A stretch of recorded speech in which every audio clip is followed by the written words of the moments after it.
Hello everyone. In this video, I'll guide you on how to fix Twitch Error 4000 quickly and easily.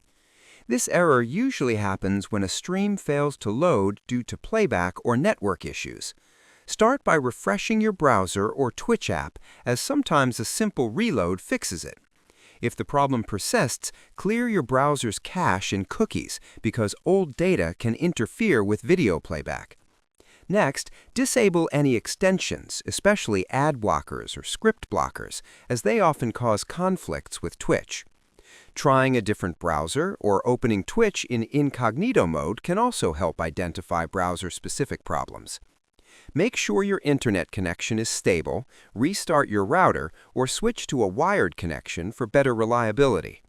If you're on the Twitch app, update it to the latest version or reinstall it to fix any internal glitches. Finally, temporarily turn off antivirus or firewall software that could be blocking Twitch streams. Following these steps carefully should get your streams running smoothly and remove Error 4000 completely. Subscribe the channel for more videos.